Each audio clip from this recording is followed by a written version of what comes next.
So now I am going to start the class and this class has started. class बिल्कुल शुरू हो चुका है. In the right hand side there is a figure which is related to the derivation of Cartesian form from vector form. Actually this derivation is related to the equation of a line in a space. Actually में ये derivation जो है equation of a line in a space से related है and this is one of the second most important topic of three-dimensional geometry, and this is one of the most important topic which is useful for the schooling of students of class 12 having a subject mathematics as well as G and G and GATE aspirants. तो class 12 के साथ साथ ये आपका जो बच्चे जी का preparation कर रहे हैं या आपका ग्रेजुएशन कंप्लीट करने के बाद या बीटेक वगैरह कंप्लीट करने के बाद जो गेट वगैरह के एंट्रेंस की प्रिपरेशन कर रहे हैं उनके लिए भी आज का ये क्लास जो है यूजफुल होगा. तो एनी वन ऑफ यू जो राइट हैंड साइड में जो फिगर दिख रहा है आप लोग में से कोई चांस लीजिए और इसको रीड कीजिए. Two directed lines from origin which passes through line and parallel to B. Mukesh आप भी चांस लो इसमें थोड़ा सा देखो रीड करो. फिगर जो आंख में दिखाई पड़े उसको कन्वर्ट कर देना है वर्ड में या स्पीच में कन्वर्ट कर देना है.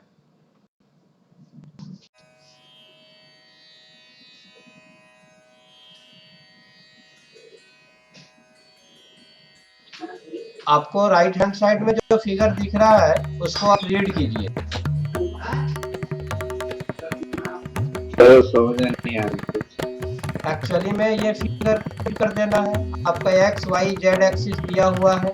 There is a line P. In the line P there are 2 points A and P. Vector A and vector R are the position vector of A and P.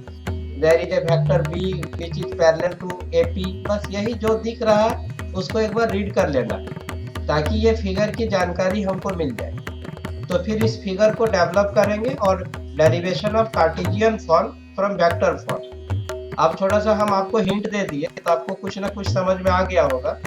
तो एक बार फिर से आप दीजिए रीड द फिगर 11.3 जो तुम आपको ये दिख रहा होगा राइट हैंड साइड में. अब तो कुछ समझ में आ गया, कुछ आइडिया मिल गया. हाँ चलिए चलिए रीड द फिगर.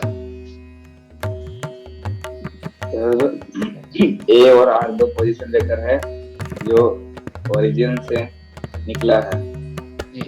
ए और बी पॉइंट पे जी. और जो बी वेक्टर है एपी से जो लाइन ए और बी से जो लाइन बनता है बी वेक्टर उसके पैरेलल. जी. चलिए अभी आपका हो सकता है बिल्कुल आपका नया टॉपिक जैसा लग रहा होगा कि सर क्या बोल दिए रीड द फिगर. तो अभी आप मेरे साथ जब रहेंगे क्लास में जैसे जैसे आपका क्लास डेवलप होते जाएगा तो यू बिकम एक्सपर्ट. आप इसमें एक्सपर्ट हो जाएंगे कि फिगर को कैसे रीड किया जाता है. तो एक बार फिर से हम फिगर को रीड कर दे रहे हैं.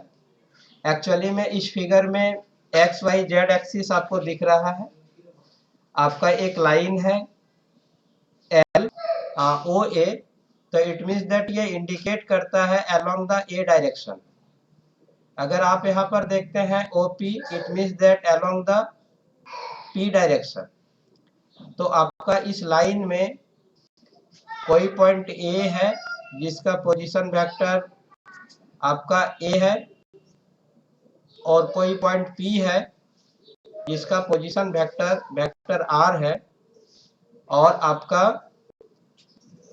लाइन एल के पैरेलल में कोई वेक्टर बी है. ये सारा चीज दिया हुआ है. ये वेक्टर में है. इस वेक्टर को हमको कन्वर्ट कर देना है कार्टेशियन में. तो लेट्स सी यहाँ पर देखिए इफ यू कंसीडर अबाउट यहाँ पर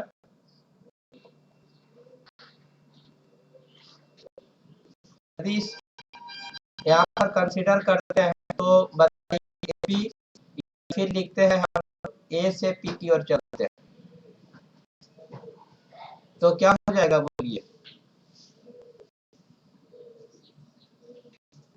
vector O A vector A P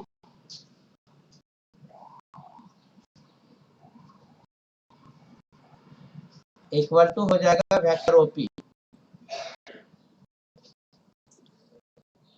यदि वेक्टर के बारे में आइडिया होगा तो इस स्टेप को समझने में कोई दिक्कत नहीं हुआ होगा, क्योंकि क्लास 1 में भी आप लोग फिजिक्स की स्टडी किए होंगे, वहां पर वेक्टर एनालिसिस होगा, या फिर क्लास 7 में मैथ का स्टडी किए होंगे तो वहां पर आपको एनालिसिस होगा, या फिर आप 3 डायमेंशनल को शुरू करने से पहले वेक्टर एनालिसिस ही आता है। पहले वेक्टर एनालिसिस को क्लियर किया जाता है, फिर 3 डायमेंशनल ज्योमेट्री को स्टडी किया जाता है। अगर यहाँ तीनों में से कहीं पर भी आप थोड़ा मोड़ा भी जानकारी लिए होंगे तो यहाँ पर कोई दिक्कत नहीं, मतलब ये यहाँ पर देखिए, और अगर यदि दिक्कत है तो यहाँ क्लियर कर देते हैं। से ए की ओर मूव किया, ए से पी की ओर मूव किया, डायरेक्ट ओ से पी की ओर किया, दिक्कत क्या?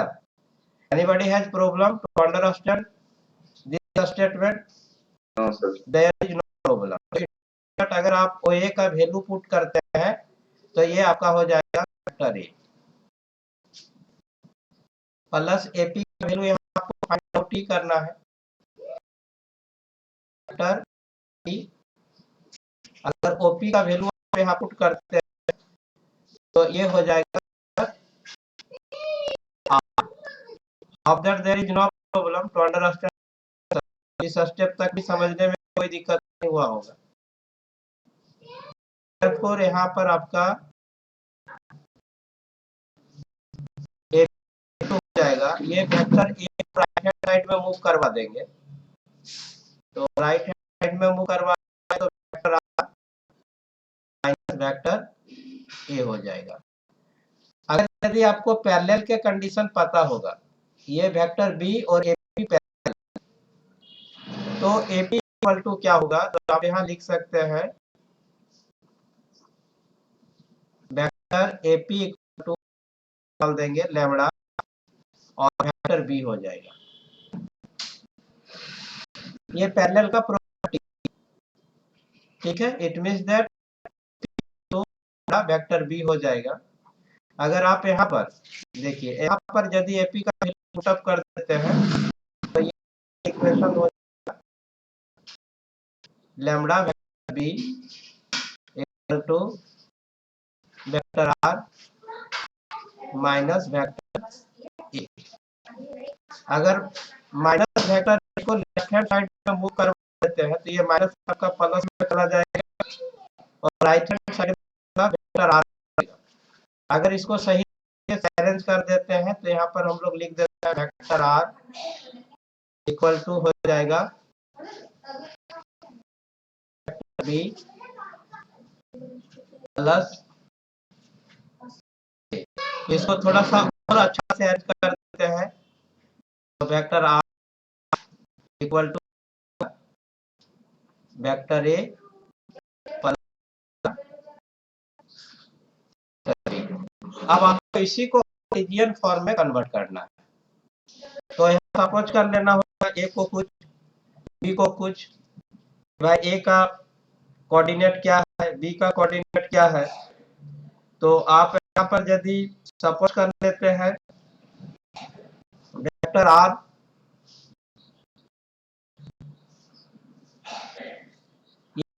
आपका 3D में, तो वेक्टर आर इक्वल यदि हम ले लें unit vector i y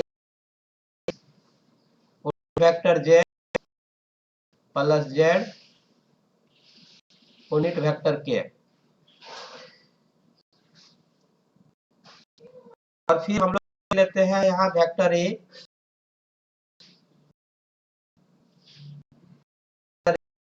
vector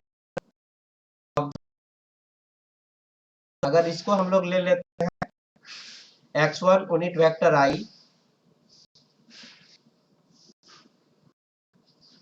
plus vector j plus z1 unit vector k। अब b को भी कुछ ले लेते हैं तो वेक्टर b इक्वल टू हम ले लेते पर a unit vector i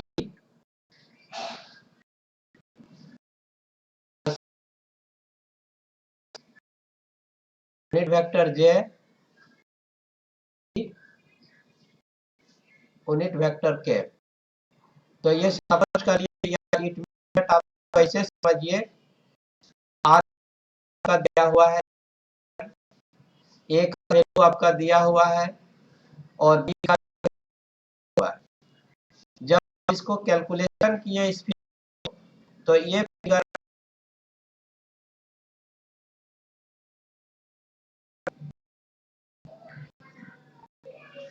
vector r equal to vector a plus lambda vector b। तो जैसे ही आप यहाँ वैल्यू पुटअप करेंगे तो क्या होगा बोलिए,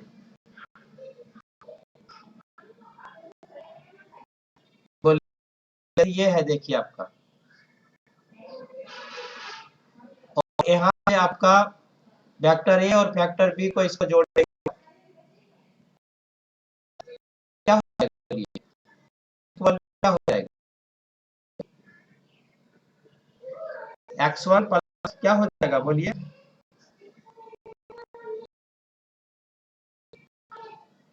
ये देखिए यहाँ लैम्बडा है तो लैम्बडा इंटू वेक्टर a हो जाएगा। सिमिलरली आपका इक्वल टू हो जाएगा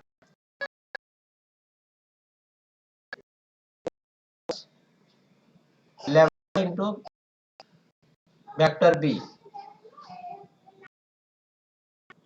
और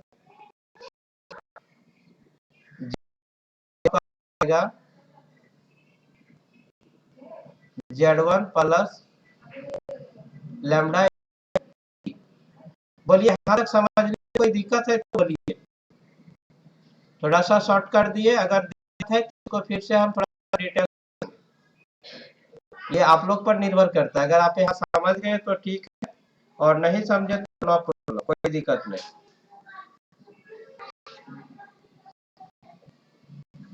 बोलिए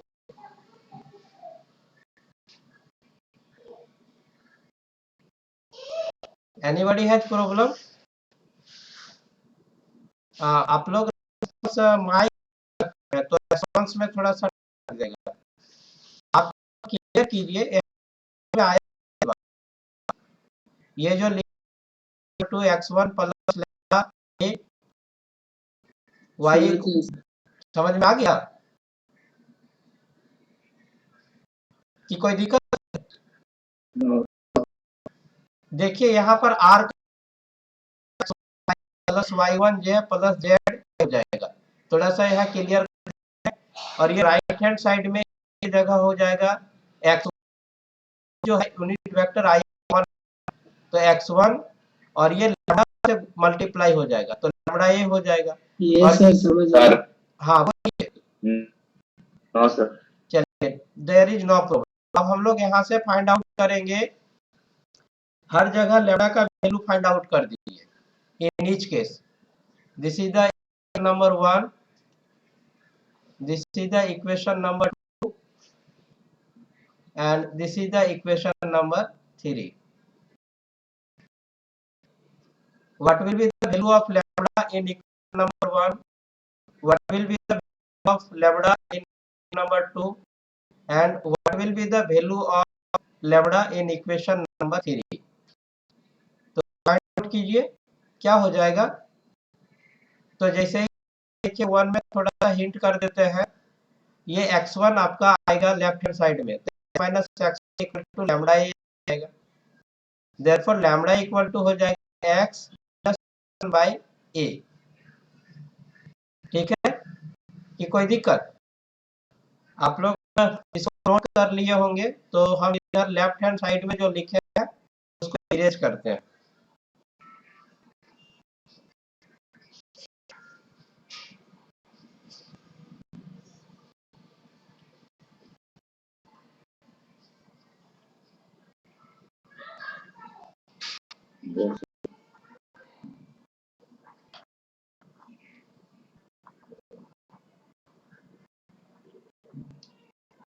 अगर ये स्टेप है इक्वेशन नंबर, इसको समझने में दिक्कत तो यहाँ पर हम लोग कर सकते हैं, नो पुट वैल्यू आर, तो आर यहाँ पर हो जाएगा x unit vector i plus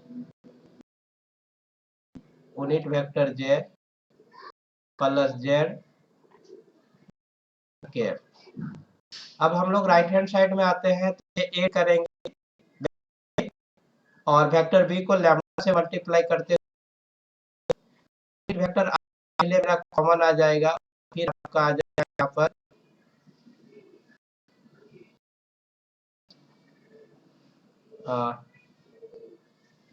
lambda A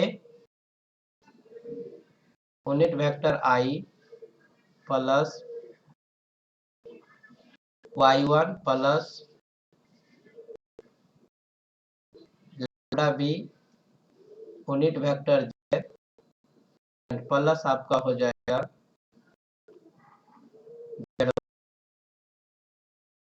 lambda C unit vector के। और यहीं पर हम लोग कंपैरिजन कर देंगे, जैसे ये यूनिट वेक्टर आई है, यहाँ जे है तो ये फिर जे और फिर के और के, तो यहाँ पर यूनिट वेक्टर के साथ x है, यहाँ पर यूनिट वेक्टर आई के साथ आप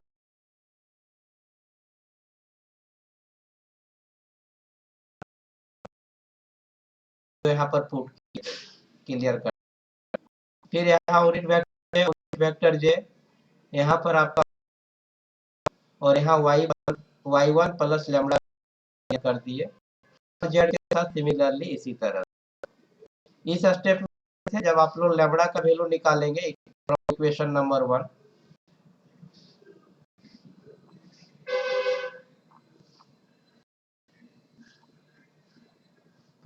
आपका आ जाएगा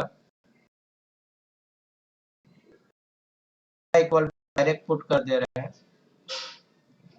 x माइनस आपका आ जाएगा a। सिमिलरली अब दूसरा में जब लेंगे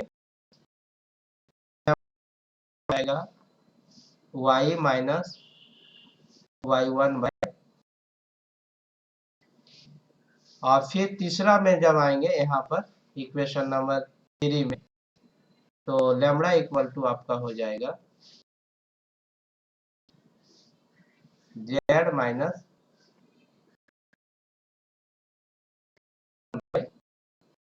हो जाएगा। ठीक है, बोलिए एनीबॉडी हैज प्रॉब्लम, किन्हीं को कोई दिक्कत है क्या यहाँ तक समझने में? अगर दिक्कत है तो बोलिए।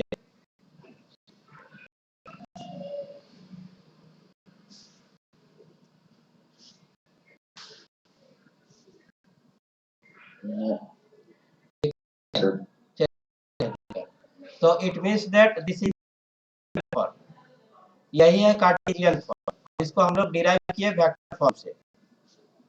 So this is the simple story of the derivation of the Cartesian form from vector form.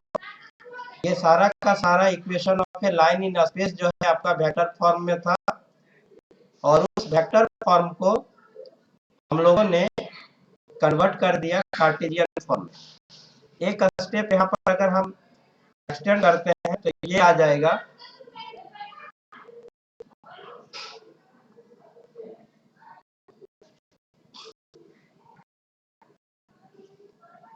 एक स्टेप हम यहाँ पर देता है x minus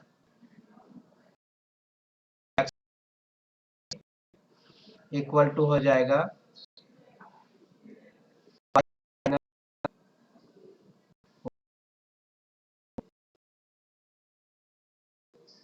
z minus c। So this is the exact Cartesian form of the given vector form। ये अब रहेगा R होगा, कोई पॉइंट P वेक्टर दिया हुआ रहेगा, कोई पॉइंट A का वेक्टर दिया हुआ रहेगा और वेक्टर के पहले वेक्टर होगा B जिसका वैल्यू दिया हुआ रहेगा और बोलेगा कि आप इसको कन्वर्ट कर दीजिए किसमें, कार्टेशियन फॉर्म में। तो यहीं से डायरेक्ट करना शुरू कर देंगे, x माइनस x1 डालेंगे,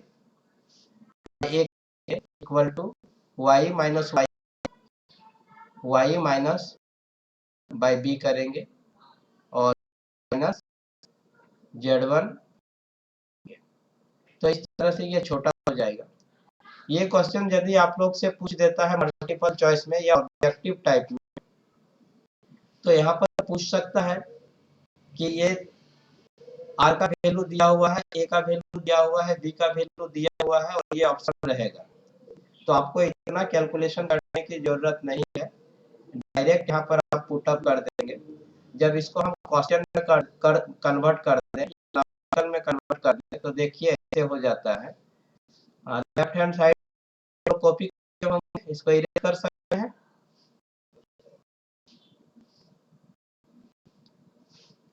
चलिए लेफ्ट हैंड साइड को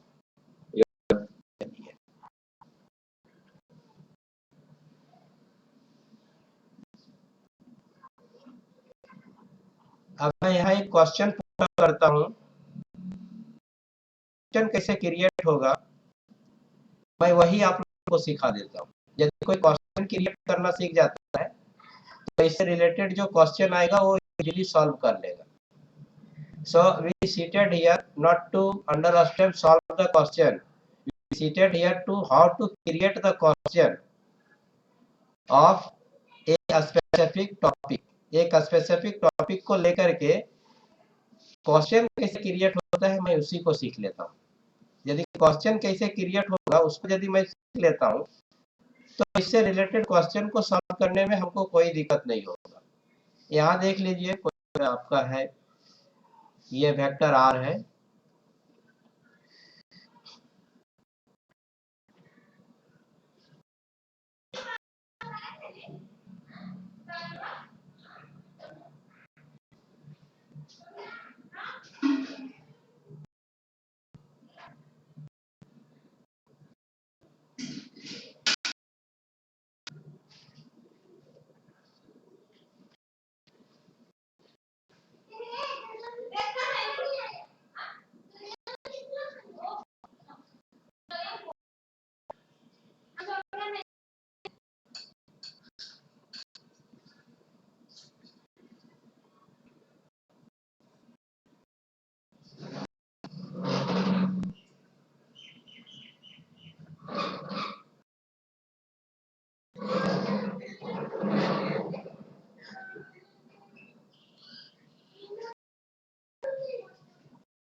ये देखिए आपको दिया हुआ है,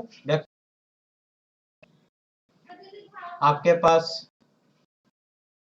का वैल्यू है, आपके पास वेक्टर बी का value, then what will be the Cartesian form of this one. इसका कार्टेशियन फॉर्म क्या होगा? आप में से कोई भी रिप्लाई कीजिए। अगर आप इस डिटेल्स को बहुत अच्छा से समझ गए होंगे तो कुछ भी दिक्कत नहीं होगा इसको रिप्लाई करने में, एकदम बिल्कुल सिफर प्रॉब्लम होगा या ना के बराबर जीरो प्रॉब्लम होगा। तो answer the question, convert this vector form into Cartesian form. इस वेक्टर फॉर्म को आप कार्टेशियन फॉर्म में कन्वर्ट कीजिए। हमको सुन पा रहे हैं आप लोग?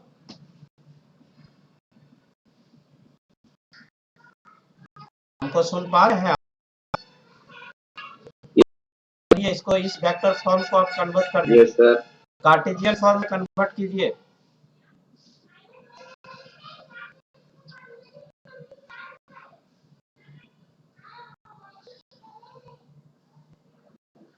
चलिए प्रॉब्लम है ना, प्रॉब्लम तो होना ही नहीं।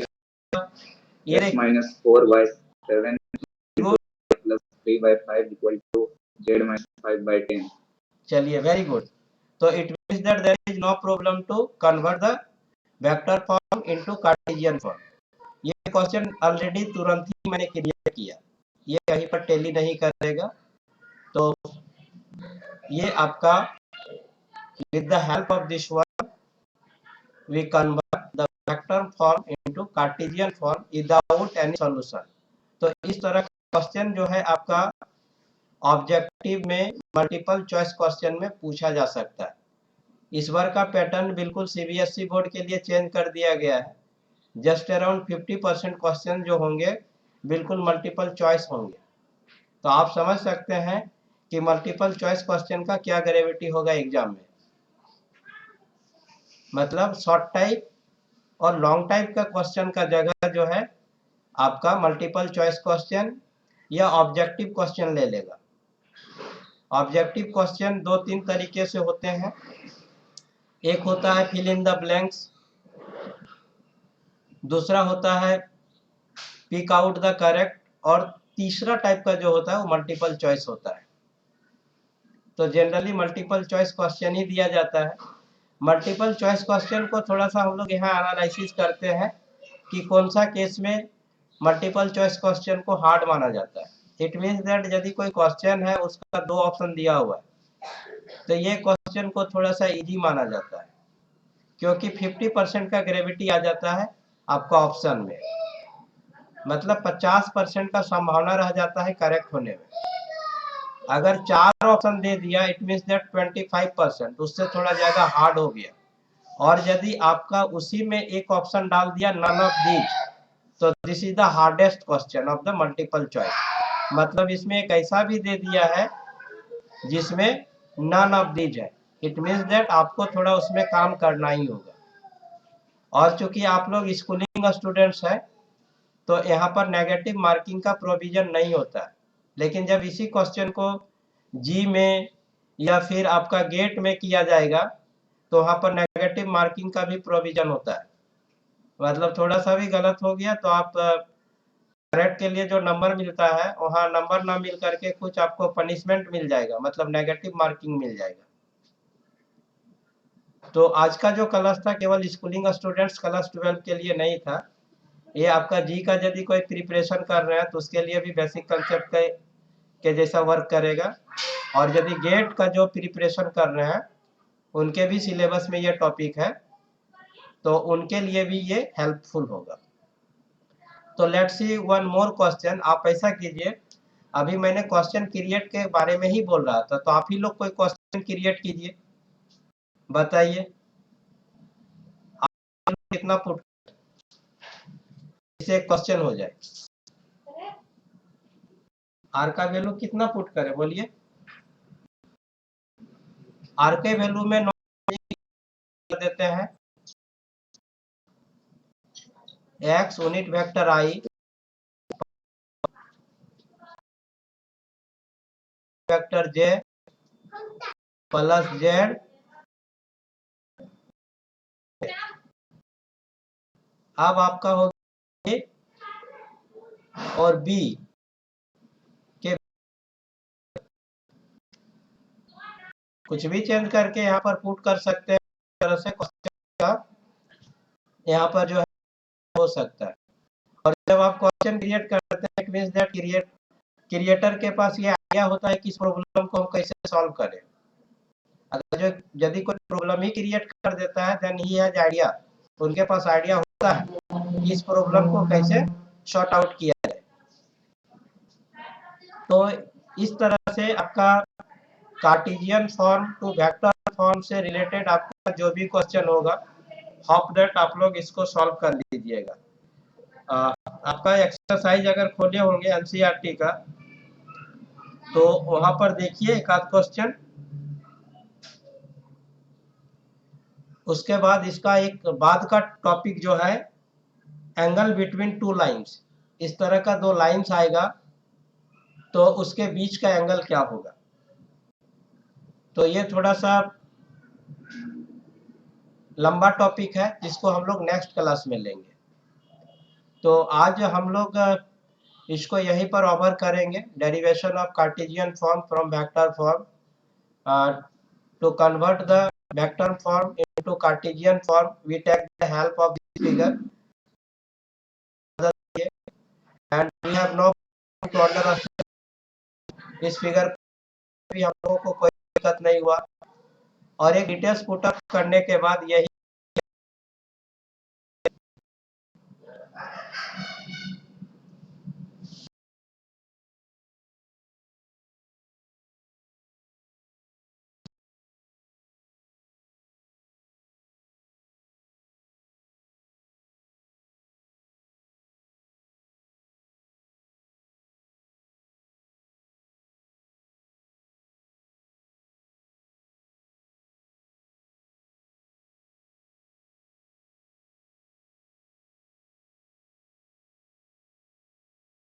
क्लास 6:30 से ही था, तो आज 30 मिनट का ही क्लास हुआ। इससे रिलेटेड मैं कुछ क्वेश्चन वहाँ पुटअप कर दूंगा, या आप ऐसा कीजिए, आप ही लोग 5-5 क्वेश्चन इसमें क्रिएट कीजिएगा और अपने से सॉल्व करके ग्रुप में पोस्ट कर दीजिएगा। अभिजीत, आपने एक्सरसाइज 11.1 का क्वेश्चन को सॉल्व करके पुटअप किया ही नहीं, जो आपका पहला क्लास का होमवर्क था। तो आज का होमवर्क ये है कि आप इससे रिलेटेड 5 क्वेश्चन क्रिएट कीजिए, उसको सॉल्व कीजिए और ग्रुप में डाल दीजिए। हम लोग का अगला क्लास होगा एंगल बिटवीन टू लाइंस। तो आज का काम यहीं पर ओवर, ठीक है? या फिर कोई यदि डाउट है तो आप लोग दिए, मैं आपके डाउट को क्लियर करूंगा। इसको समझ नहीं, कुछ डाउट है क्या? बोलिए। No sir. चलिए, नहीं है। No sir. चलिए, तो ठीक है, आज का क्लास यहीं ओवर करते हैं, and hope that this class will be useful to both of you as well as. यदि ये यूट्यूब में आ जाता है, ऑडियंस देखता है जो मैथ में रुचि रखता है, तो उसके लिए भी ये यूजफुल होगा।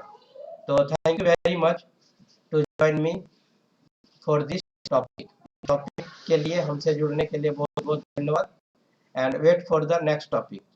अगले टॉपिक के लिए वेट कीजिए। मुकेश, आप भी अगर अभी कुछ टॉपिक इसमें क्लियर करना है तो आप मेरा ग्रुप में या पर्सनल डाल दीजिएगा। ये अभिजीत ही डाला था कि आज क्लास होगा कि नहीं होगा, तो मैंने बोला था मॉर्निंग में क्लास रखेंगे, और उसी के आधार पर क्लास को अरेंज कर दिया गया। चलिए, once again thanks all of you. एक बार फिर से आप सभी को धन्यवाद। चलिए, ओके सर।